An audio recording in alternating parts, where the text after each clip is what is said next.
All right, we're going to go ahead and get started, and if some people are coming in late, that's fine.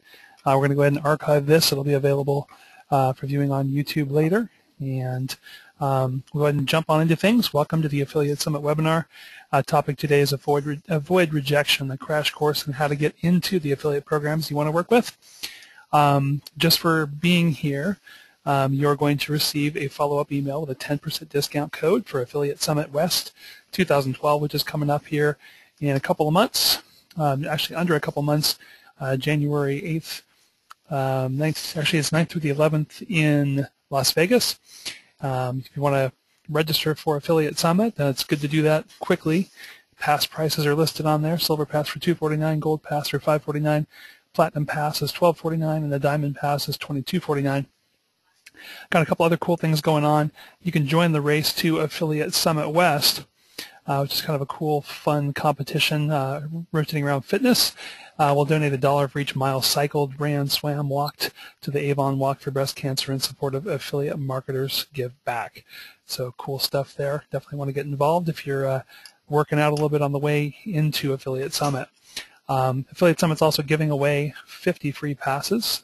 Sweepstakes ends December 1st, so if you haven't entered yet, still got some time to get in. One thing you should know about deadlines with Sean and Missy from Affiliate Summit is deadlines are deadlines. So if you want to be involved in that, if you want to have a chance to win, get in by December 1st or you're out of luck. Also, just to kind of wrap things up, don't miss next week's Affiliate Summit webinar. It's going to be featuring the Nunez brothers from AffiliateManager.com talking about advanced affiliate marketing, advanced affiliate recruitment tactics that work.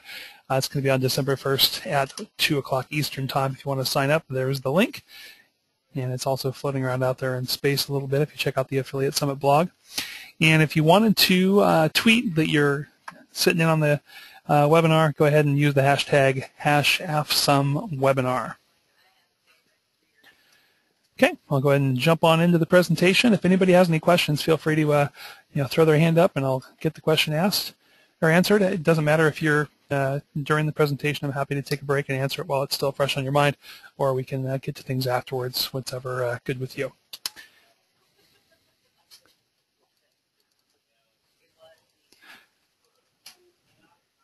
Okay, let's roll back a little bit here. Sorry about that. Okay, first of all, I'm Wade Tonk. I'm the affiliate manager at Fanatics. Fanatics is the biggest online seller of licensed sports merchandise, so anything with a team logo, league logo, from baseball, basketball, hockey, international soccer, we're there. So I've been managing this program now for about a year. Before that, been doing consulting and affiliate program management at a variety of different companies going back to about 1999. So I've seen a lot of affiliate applications and wanted to give people some tips on how they can put their applications together and get their sites together to make sure that they get approved for the programs that they want to work with. Because let's face the facts, there's nothing worse than being fired up to promote a merchant. You apply for the program and you get declined. I wanted to state right off the top that the views expressed on this session are mine and mine alone, although I do have a bunch of affiliate manager friends who agree with me on most of these items, if not all of them.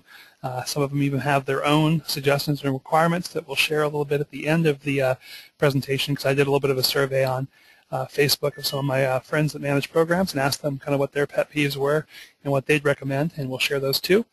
Each program that you work with is completely different depending on the manager that works with them and the policies that they have set. But if you follow the guidelines that I lay out this afternoon, your approval rate should go up and you should be able to work with those programs that really matter to you. Let's take a look first at the different types of application reviews that happen within affiliate marketing and across the different networks. First off, there's automated reviews, and this happens a lot in the bigger networks, in your CJs and Linkshares of the world, where you can actually set criteria as an affiliate manager to scrub your applications before they even get back to you for review. So there might be different cases, including how much traffic your site gets, what country are you located in, what state is the affiliate located in, and I've had experiences here where I apply for a bunch of programs with a new site, and I might get a rejection message before I even complete the process in the network. So that's an automated rejection that's based on review of some kind of preset criteria within the affiliate network system. There's also auto-approve, and there are a variety of programs out there that auto-approve where essentially you go to the affiliate program sign-up page, complete your application, and right away they say, great, welcome, here's your access to your links. You can get started right away. A lot of us don't think that's a super great idea, and I'll tell you why in a little bit. Last option is manual review, and this is what we do here at Fanatics. Review is done by an affiliate manager or an affiliate management team who review the information that was submitted in your application and whatever else that they can find through a variety of different online research tools that we use to make sure that the information that was submitted is valid and that the affiliate's a good fit for our program. Why do we review affiliate applications? And this is something that has been debated for a long time. There's a lot of managers that said, hey, just take everybody that applies and let everything sort itself out.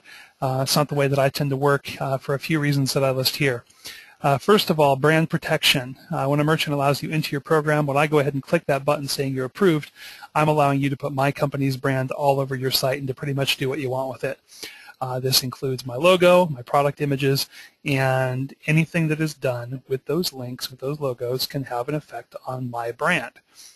So if you're somebody that's is unethical, or somebody that has some sites that would be objectionable to most of the fans of my company, and you slap your stuff or my stuff up all over your site, that could cause problems for me and for my company. Another big issue with us here at Fanatics is trademark issues.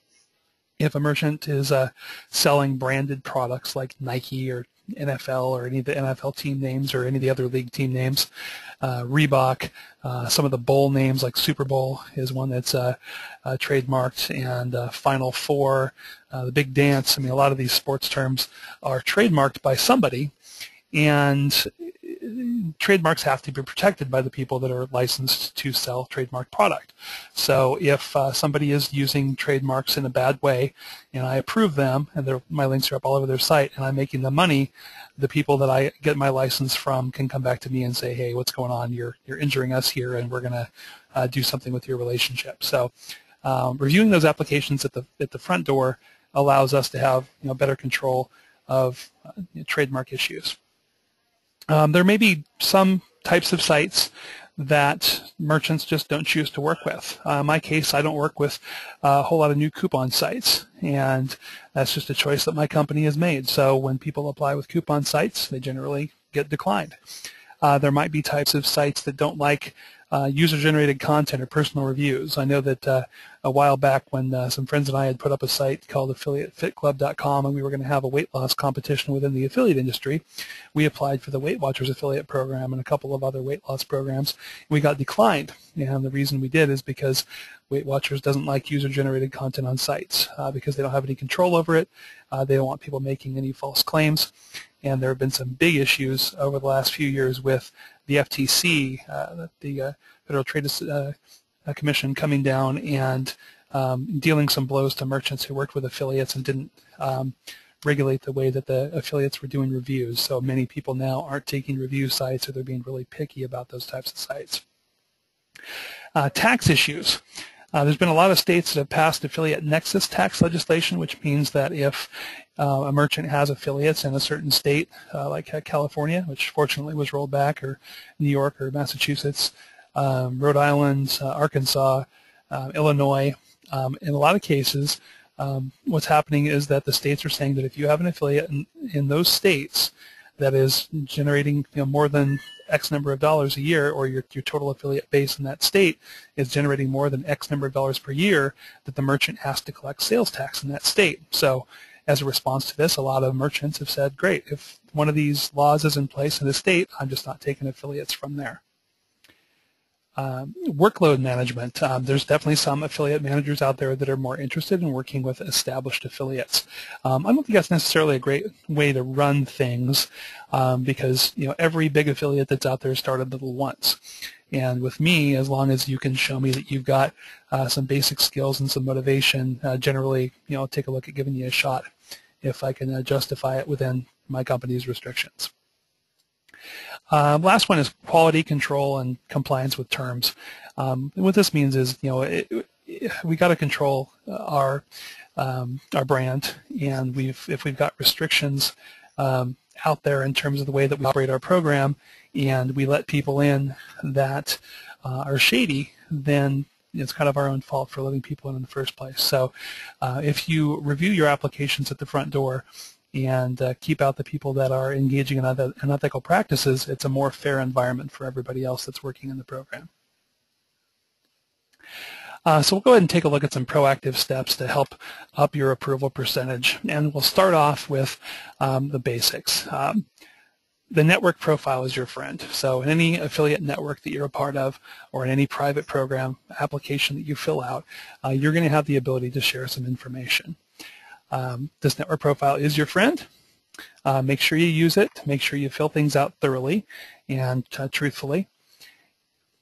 And for your best results, make sure that you fill out the details on what you have live now.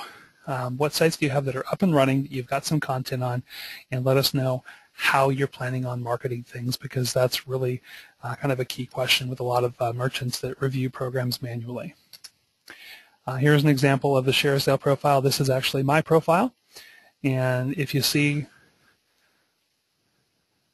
down at the bottom here, I've got a little bit of a note on how I plan to market the program. I've also got my domains that I work with listed here, and I have complete contact information.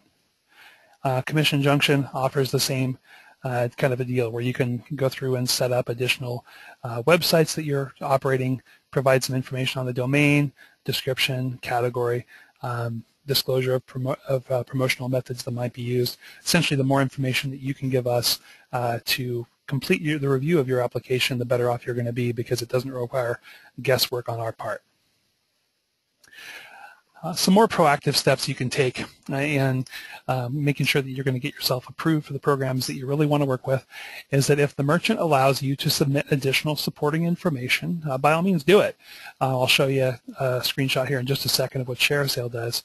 If the application allows for you to give additional notes or additional information on how you're going to be marketing that merchant in particular, definitely make sure that you use that, especially if you don't have a site that you're showing in your profile that matches up with the merchant that you're applying for. Or that if you're going to have multiple promotional methods in play, let's say you're going to have a blog, and you're going to have a Facebook page, and you're going to have a Twitter account, and you're going to be doing some guest posting, make sure that you explain all that if you're given the chance to, because that's really going to help us to make our decision.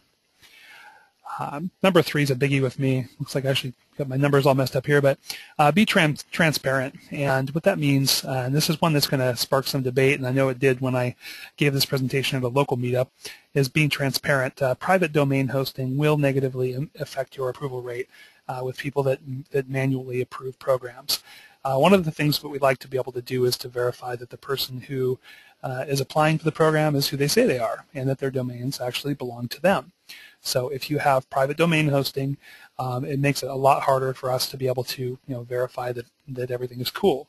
And so we're going to need to have some kind of a follow-up process where we establish some contact with you and get some contact information and know that you're a real person that's doing business somewhere that we want to work with. Lead with content. And I see this all the time. I see websites that people go out there and launch a blog or a website, and they create the domain, they create maybe they set up WordPress, and then they go and start splashing up ads everywhere. And they do this before they ever get to any content. And what that ends up creating is what's called a banner farm, and we'll show you an example of one in a little bit. And banner farms don't get traffic, they don't make money, and they're generally a waste of everybody's time. So what you should be doing is going out, building out some solid content that's going to be useful to users, interesting to Google, and then surrounding that content with ads that make sense. Next up, having your own domain is recommended very strongly. Not necessarily needed, but for me, I would much rather work with somebody that's actually taken the time to get themselves and made an investment of some money, $50 a year, $100 a year, whatever the case may be, to get themselves a hosting account, and then to buy a domain. There are some affiliates who do okay using things like Squidoo lenses or Facebook groups, but relying on third-party platforms is really dangerous, and here's why. I'll say you've decided that you're going to base your whole business around building out Facebook fan pages that are promoting affiliate links. Down the road, Facebook decides, hey, we really like being the only ones that are able to monetize Facebook pages and the Facebook experience in general through advertising. And so what we're going to do is we're going to take a look at every link that gets posted in the system, and we're going to scrub any kind of identifying information. So we're going to scrub any kind of ID numbers or anything like that. That was something that actually happened in my space. There are some of the like Blogger and Blogspot where some of those affiliate linking parameters get scrubbed out of the links. And so essentially what happens is when you're relying on a third-party platform, you're losing control and you're building your business on something that you don't own. So it's better for you long-term, if you're in this game for a long-term play, to go ahead and pick up some domains around topics that you like and build a business around that, as opposed to building it on somebody else's tools. That also facilitates using on-domain email. So for me, when I get an application from somebody that has submitted an actual email address on their domain and they've listed their domain in their profile, it gets a little bit more credibility with me. It's not really that hard to do. It doesn't cost a lot of money, but it shows that you've got a little bit of commitment to the project. And it also establishes your domain ownership. So it shows me that you're not somebody that's claiming to be somebody else. Another biggie, if you can do it, is contact the affiliate manager by phone or email or Twitter or Facebook or at a meetup or a conference and build a personal connection before you even apply. If I've met you, if we've run into each other and had a drink at a conference or something like that, or if we've had a chat on Facebook and you apply for one of my programs, I'm going to say, hey, yeah, that's John. I know John. He's got some sites that I like. He's a cool guy. I'm going to go ahead and get the application approved right away. Versus if I don't know you from Adam and you apply for the program and you give me kind of shady information, it's going to take me a little longer to get that thing approved and processed. Really important is to follow up. Sometimes we get crazy busy, especially if a program is just getting launched. I know that launching a program in Commission Junction, the first couple of days you might get 1,000 or 2,000 or 3,000 applications to join the affiliate program. And so sometimes we can get busy, we can get swamped just like anybody else. But if you follow up after you submit your application and say, hey, just really looking forward to working with your program, got an application in about 3-4 days ago, haven't heard back, could you take a look at that, make sure everything's good to go? We'll usually go ahead and sort that one out of the pile and say, hey, looks great, let's do it. Here's an example of adding that supporting information that I mentioned up at the top of that last slide. Here's ShareSale, a program that I put an application into. Oops. There we go. So what I did here, put a little piece of content in the box saying, hey, I plan to promote the site by blogging on your products. Also going to use the data feed through Golden Can. Thanks for considering my application. That comes through to us in an email. Also shows up in the application review screen with ShareSale and helps us to make our decision. A few more steps. This is in terms of what you actually do with your site once you've got it up. Definitely want to think beyond the banner. If you want to impress me or a lot of the experienced managers out there and get approved just about every time, show us a well-conceived content site or a blog that's got some great content you've spent some time putting together. Maybe you had some professionals write it, or maybe you just took some time and researched and wrote some good stuff yourself. Product links in the articles, maybe a product image thrown in there as well, and a text link call to action at the end saying, hey, if you want to pick up this product, click here to shop at Fanatics or whatever the case may be. You could also have a shop page. Maybe you build out something with Golden Can or Pop Shops, or if you've got some programming skills, you build something, build a tool that parses out data feeds to display product on the site. And don't rely on banners. I mean, banners, you can have a few of those up there for people that you want to feature, a little bit extra, or if they have some hot deals running, that's great. But if your whole site approach is going to be, I'm going to slap up a bunch of banners, your batting average is going to be low. Putting your best foot forward, and this is one that that is pretty important with me as well. When you get started, focus on building out one site or blog. I see a lot of people when I'm reviewing applications that have 20, 30 domains listed in their profile. and none of them are live, or one or two of them are live. So when we go through to review the pages that might be interesting to us, all we get is a bunch of sites that don't open up.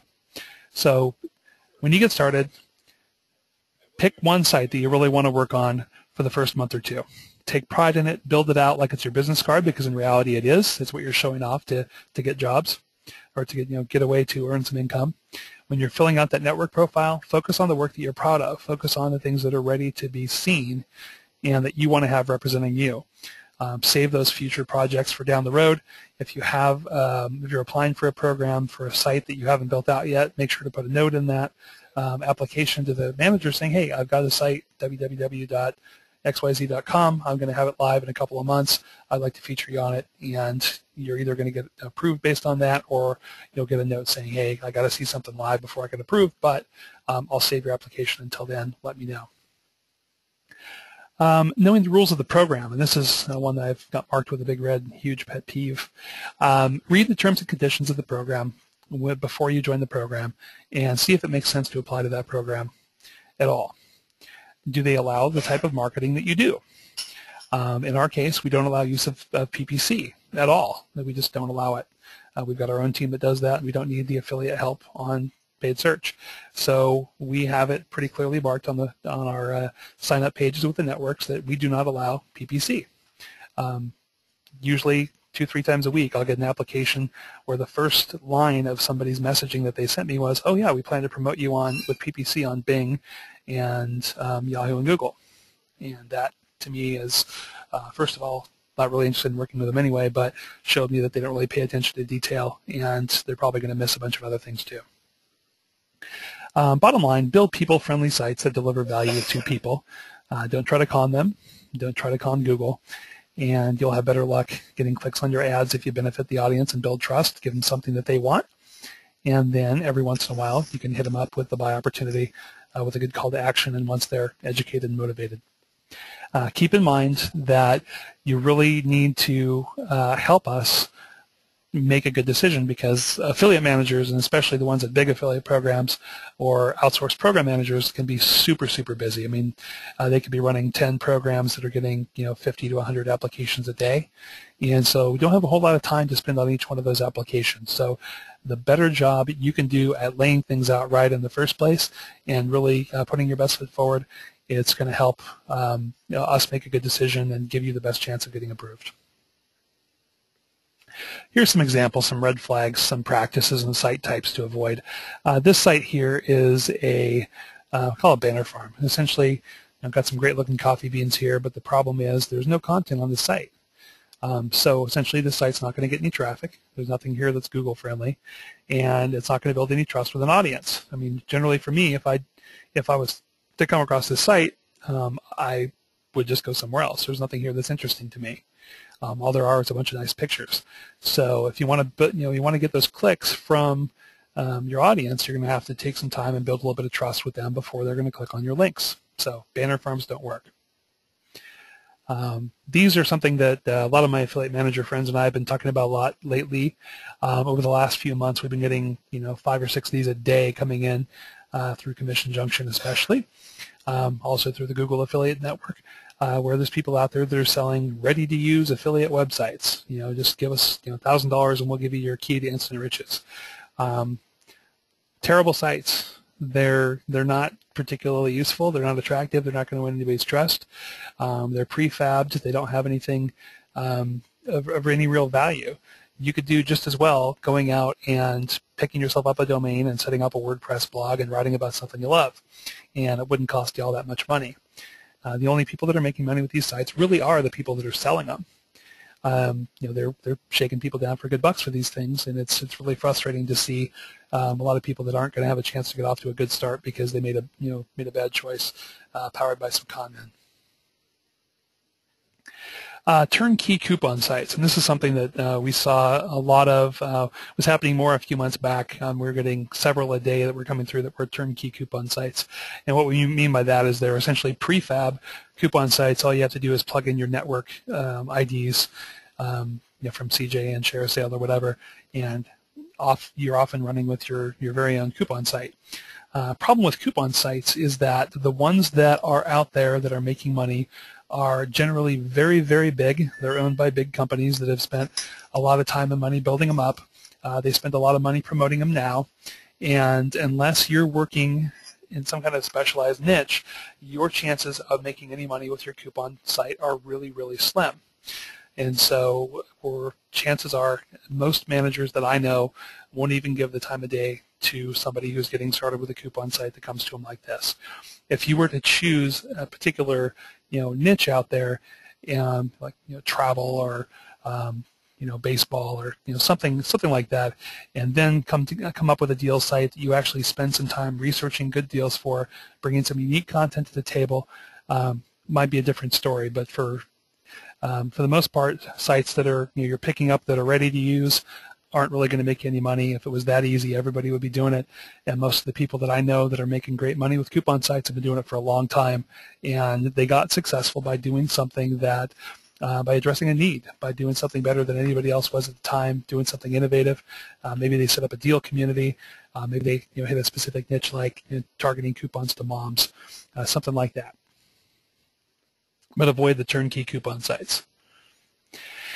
Some more red flags and practices to avoid and site types to avoid. For the love of God, please spare us flash intros and autoplay music and videos on your site. The only people out there literally who should be using flash intros on their websites are flash developers, people who make a living building flash intros for other people. Even then, I don't think they should be rolling things without the permission, especially if there's sound involved. Put them on your portfolio page. Let people come back and choose to look at something like that. Put your content out front. Don't have people come to your site and say loading, loading, loading. That just turns people off, and that's going to turn me off. I'm going to go past that as a manager when I'm reviewing your application. Another big reason for this, especially when it comes to playing videos or music or things like that live when people first hit your site, are that a really large percentage of shoppers shop at work. And so if you come to a site and roll some vulgar hip-hop tune or a YouTube video that's loud, somebody's going to freak out. They're going to close your page. You're going to embarrass your shopper. They're going to go away. And as a manager, when I'm looking at that, I'm going to say, man, this guy's not going to make any sales. He's going to scare people away, so I'm just not going to bother with it.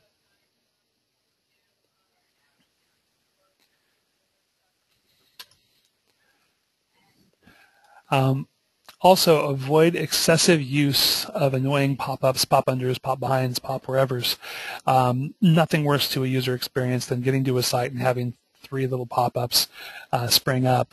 Or when you're getting ready to leave a site, if you've determined that it's not what you want, having a site saying, are you sure you want to leave? And having a bunch of that going on. If you wanted to slide something up to get somebody to subscribe to an email newsletter, great, but let them get rid of it if they don't want to play. Don't harass people. When you're doing things like that, you're not doing yourself any favors. You're alienating customers. You're alienating managers that are going to be taking a look at your program. Worst thing in the world for me is exit pop messaging that makes me feel trapped. So if I can't leave your site because you keep nagging me with messages, I'm definitely not going to work with you. Did a little bit of a survey with kind of an informal survey with a bunch of affiliate managers that I chat with on a regular basis, and ask them what are the things that drive them nuts, and what are the things that guarantee that somebody's going to get approval. In terms of the things that really drove them nuts, no relevant sites that are live or domains listed in the applications or provided. Here's a good one here. If you're a PPC affiliate, and you're applying for affiliate programs that work with PPC affiliates, don't list Google as your domain. Put up a website about your business. Put up a page that is dedicated to the affiliate managers who are reviewing your application, and link them back to that so they can read about what you do. Affiliates who apply for programs and list the actual merchant URL. So if you're applying for the Fanatics program and you list fanatics.com as your domain, I'm not going to approve you. That's my site, not yours. Another one that I've seen a few times was kind of comical is people that iframed my sites. They did some coding to make it look like my site was their site. and they tried to put their affiliate link in play with that, and that was super, super annoying. They got declined and tossed from the other piece of the program that I offered that they were working with. Super slow loading sites. If your site's really image heavy, if you got a slow server and everything just really crawls when people try to open up your site, that's not a good thing. It's bad for you from Google's point of view. Google looks at load time, so you're going to want to make sure that your images are optimized correctly and that you're not you've got a good hosting service that can actually load up right away when somebody calls on your site. Sites loaded with badly sized images. So if you take images from elsewhere and you squeeze them short or stretch them out to fill up space, looks bad, creates a bad user experience, doesn't build trust, and just shows kind of a lack of attention to detail. So that's something that turns some managers off. Obviously hastily completed applications. This is one that came up a couple of times. If you when you're filling out your application with a network, if you blast through it in 15 seconds and make a bunch of typos, leave a bunch of info out, that shows that you're somebody that doesn't have any attention to detail. Even if we're working with you as an independent marketing agent, as an affiliate, we want to think that you're going to be conscientious about how you're building out your business working with us. So if you're taking shortcuts, not a great thing. Affiliates who claim to be somebody that they're not. This is something that happens more in a few networks than others, depending on the actual affiliate networks practices with screening applications. But don't tell me that you've got a site that's not really yours to get into my program. We're going to figure it out sooner or later, and chances are it's probably going to cost you some commissions, and you're just going to get turned down at a later date. Most of the good managers that I know will take a look at who has records and things like that to see if you are who you say you are, and if that's not your domain, we're just going to decline you. And any kind of a strategy that you might want to undertake that involves making easy profits from other people's work. So I've actually had a couple affiliates in the last 2 months apply for the program and say, they were going to post links on sites. And I said, okay, great. Which properties do you have that you're going to post links on? I said, well, I'm going to post them on other people's sites. So they were going to go out and post on other people's blogs and other people's Facebook pages and things like that as a means of building a business. And that's not building a business. It's just being kind of a Klingon. So it's not building out any kind of long-term value to anybody, and it's not something that I or anybody that's reputable wants to work with. So build a business of your own. Build something that you can have as a platform moving forward to have contact with people that you can deliver value to. Rejection does happen regardless of what you do. Mistakes happen on the review side. And I know that this happens with me, a few times a month where I make a decision and somebody feels that I was wrong, and there's a couple ways they can come back to me. I've had some people come out and say, hey, you're a total a-hole. I don't really want to work with your program anyway. Well, kind of a waste of effort, really. I'm definitely not going to work with them at that point. Here's what you do. Number one, keep your cool. These aren't personal decisions, they're business decisions. So write back a professional response indicating how excited you are about working with the merchant. Tell us why you're a good fit. Add as much detail as you can. Tell us what domains are going to be in play. Tell us what social media tools are going to be put into work. Tell us how you're going to promote the thing offline, if you're going to hand out flyers to people with your affiliate link on them, whatever. Give us everything you can to show us how you're going to add value to both us as the merchant and to the customer. And if you come back with something that's solid, we're going to probably say yeah. Pick up the phone. If you can find a contact number for the affiliate manager, give them a call. Make your case. Anybody calls me up if they're not if they're not dicey, they seem legit and they're really passionate and interested. I mean, they took the time to pick up the phone and give me a call. I'm probably going to give them a shot. If you can't find any contact information for the affiliate manager, you need to find another affiliate program to work with, because there's nothing that is worse than having a relationship with somebody that you can't get in touch with. And I'm surprised by how much I see this when I'm applying for programs in Commission Junction or ShareSale. Sometimes I'll see programs that don't have any kind of contact information listed. They don't have a name listed. When I get a follow-up, it'll be an email from the XYZ affiliate program affiliate team. No person listed, no phone number, no email, no Twitter account. For me as an affiliate, I'm not interested. So pick and choose. I mean, if you can't get a hold of somebody, move on, find a competitor to work with, and you'll be better off. Bottom line is, don't lash out. Lashing out doesn't get anybody anything. All it does is guarantees that you're not going to be approved, and it's probably going to get your information shared with other affiliate managers, and then you might have trouble getting approved for even more programs. If you've done everything I talked about, and you still get rejected for affiliate programs or for a specific affiliate program, it's probably time to make a business decision on your end and move on to find a competitor and work with them. There's always multiple merchants that are working within a space, darn near 100% of the cases. So if a merchant that you really want to work with is not working with you, if they just won't take your calls, if they're not seeing it from your perspective, don't go crazy with it. Just say, okay, cool, next, I'll move on. Thanks for saving me the time. If the rejections do persist, you might have to take a look at what you're doing and what your approach is and see if you can modify that. Put yourself in a better position to be successful. So here are some resources that you can take a look at that can help you find your way. ExtraMoneyAnswer.com, solid resource. Sean Collins from Affiliate Summit, actually a long time ago, he wrote a book called Successful Affiliate Marketing for Merchants. Literally wrote the book on affiliate marketing back like 12 years ago.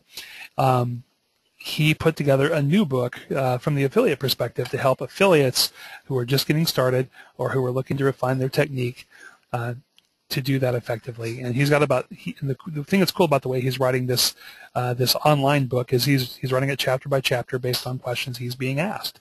So if somebody asks, hey, what's the best practices for setting up a website?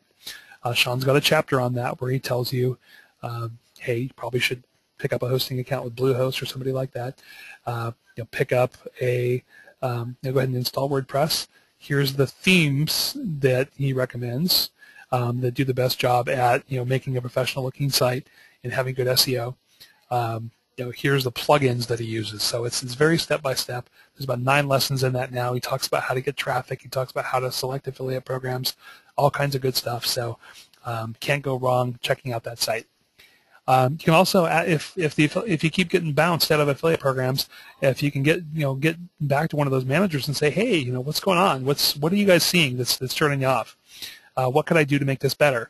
And most of the affiliate managers that I know, if we get asked about that, we will be happy to spend a few minutes saying, hey, this is what I'm looking at, this is what I'm seeing, and this is why I'm turning it down. And that can be a great resource for you. Other affiliates and discussion boards and forums. Visit the Affiliate Summit forum. Great forum, lots of smart people on there that have done really well that can help you out. A-Best Web, another forum out there that's been around for a long time.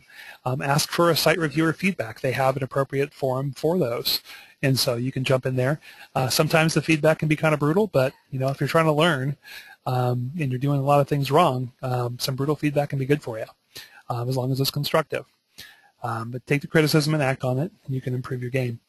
Some other really good resources to check out would be affiliateabcs.com, Deb Carney and Vinny O'Hare and a few folks from Bayat, Amy Ely and Kim Salvino and Janine Crooks have done a lot of cool stuff over there with helping with some great affiliate tips on how to make things work. They've got a forum over there as well with some good stuff, so check that one out. Blogging ABCs, if you're coming at it from a blogger's perspective, Blogging ABCs is very good.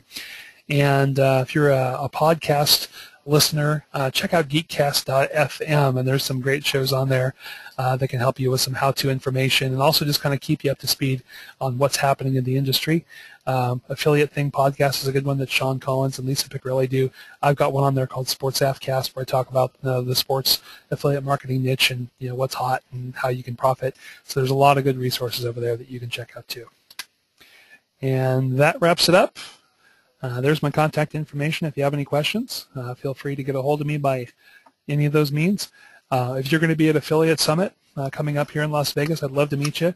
I'll be in there from Saturday through Wednesday, and would love to set up some time to speak with people face-to-face. I love working with affiliates and helping them kind of optimize what they've got going on and help them make more money. So if anybody has any questions, feel free to throw those out, and we'll go ahead and take them on.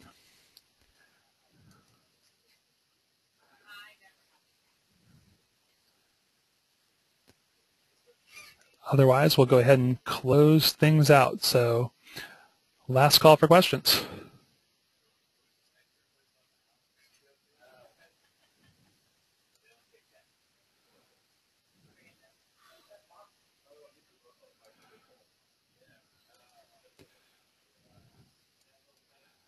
Okay, looks like that's going to do it. Thanks for joining us. Make sure to join us next week on December 1st. If you're interested in finding out how to successfully recruit affiliates for your merchant program, John and Mike are going to have some good stuff. So it's been fun doing this, and I hope to do it again. Definitely chase me down on Affiliate Summit if you see me, or feel free to contact me by any of the means that you see in front of you. Have a great Thanksgiving.